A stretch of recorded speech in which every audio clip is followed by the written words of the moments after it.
பாரதி ராஜா தன்னுடைய மகன் இறந்த 1 வருட காலமா அவரையே நினைச்சுக்கிட்டு தன்னுடைய உடலையும் வருத்திக்கிட்டு இருந்திருக்காரு. அப்படிங்கிற செய்தி அவருடைய இறப்புல தான் தெரிய வந்திருக்கு. அது மட்டும் இல்லாம குடும்பத்தோட அரவணைப்பு, மனைவியோட அந்த எந்த ஒரு விஷயமும் இல்லாம அவர் தனிமையில இருந்திருக்கிறாரு. மனைவி மற்றும் குடும்பத்தாலேயே தனித்து விடப்பட்டிருக்காரு.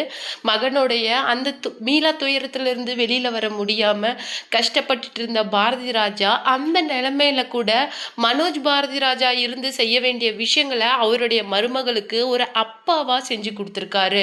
நெறைய விஷயங்கள தான் சாகுற இந்த 1 வருஷத்துக்குள்ள அவருடைய மருமகளுக்காக அவர் செஞ்ச அந்த விஷயங்கள தான் இந்த வீடியோல டீட்டெயிலா பார்க்க போறோம். வீடியோக்குள்ள போறதுக்கு முன்னாடி நீங்க நம்ம சேனலுக்கு புதியவரா இருந்தா மறக்காம சிபி ட்ரெண்டிங்க சப்ஸ்கிரைப் பண்ணி ஃபாலோ பண்ணிக்கோங்க. மனோஜ் பாரதி ராஜா இண்டஸ்ட்ரியில் ஒரு பெரிய ஆக்டராக வரணும் அப்படிங்கிறதுக்காக ஆரம்ப காலத்திலேருந்தே நிறைய கஷ்டங்களை பாரதி ராஜா பட்டிருக்காரு. ஈவன் அவருடைய முதல் படத்தில் ஏஆர் ரஹ்மான், இளையராஜா, பாரதி ராஜா அப்படின்னு சொல்லிட்டு மிக பெரிய பெரிய லெஜெண்ட்ஸ் ஒர்க் பண்ணி அந்த படம் வந்து வெளியானது. ஆனால் அது அந்தளவுக்கு அவருக்கு பெரிய ஒரு சக்ஸஸை கொடுக்கல. ஆனால் லேட்டர் நல்ல நல்ல ரோல்ஸை பண்ணி மனோஜ் பாரதி ராஜா இண்டஸ்ட்ரியில் ஒரு நல்ல கேரக்டர் ஆர்டிஸ்டாக அவரால் வர முடிஞ்சுது. அதுக்கு முக்கிய காரணமாக அவருடைய பின்னாடி இருந்தது பாரதி ராஜா தான். தன்னுடைய மகனை இண்டஸ்ட்ரியில வளர்த்து விடுறதுக்காக நிறைய கஷ்டங்களை அவர் ஆரம்பத்துல பட்டிருக்காரு. அது மட்டும் இல்லாம மனோஜ் பாரதி ராஜாவோட திருமணத்துக்கு அப்புறமேலு ரொம்பவும் சந்தோஷமா இருந்த ஃபேமிலி ஒரு கட்டத்துல மனோஜ் பாரதி ராஜா ஹார்ட் அட்டாக்கால இறந்ததுக்கு அப்புறமேலு மொத்தமும் பிரிஞ்சிருச்சு அப்படின்னே சொல்லலாம். அது மட்டும் இல்லாம அவருடைய அந்த இறப்புக்கு நிறைய திரைப்பிரபலங்கள் வந்திருந்தாங்க.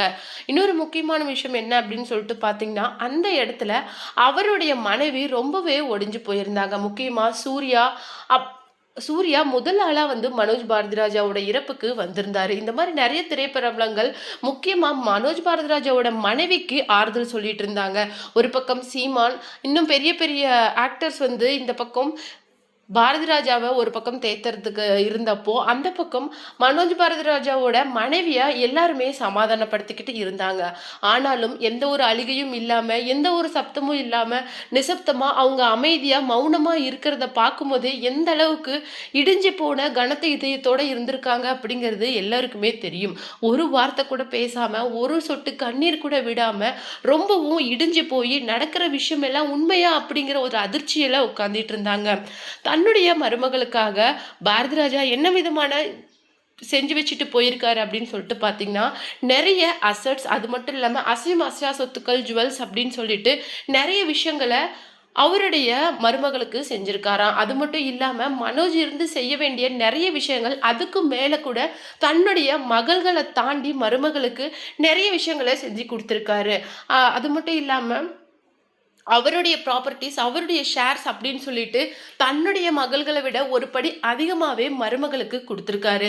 இதிலிருந்தே அவருடைய மகன் மேலேயும் அவருடைய குடும்பத்தினர் மேலேயும் அவர் எந்த அளவுக்கு பாசத்தை வச்சிருந்தாரு அப்படிங்கிறத புரிஞ்ச முடிந்தது. அது மட்டும் இல்லாமல் இவ்வளவு உடல் மெலிஞ்சி சோகமாகவும் தனிமையிலையும் வலியோடையும் இருந்த பாரதி ராஜா தன்னுடைய கடைசி மூச்சு வர மருமகளும் மற்றும் அவருடைய குடும்பத்தோட அந்த ஃபியூச்சர் அவங்களுடைய நல்லதை நினைச்சிருக்காரு அப்படின்னு நினைக்கும் போது எல்லாருக்குமே அந்த இடத்துல கண் கலங்குது. எந்த அளவுக்கு தன்னுடைய மகன் மேல பிரியம் மற்றும் உயிரை வச்சிருந்தா அவரு தன்னுடைய கடைசி அந்த முடியாத சூழ்நிலையில கூட மருமகள் மற்றும் தன்னுடைய பேர குழந்தைகளோட ஃபியூச்சரை சேஃப்டி பண்ணியிருக்காரு அப்படிங்கிறத புரிஞ்சிக்க முடியுது.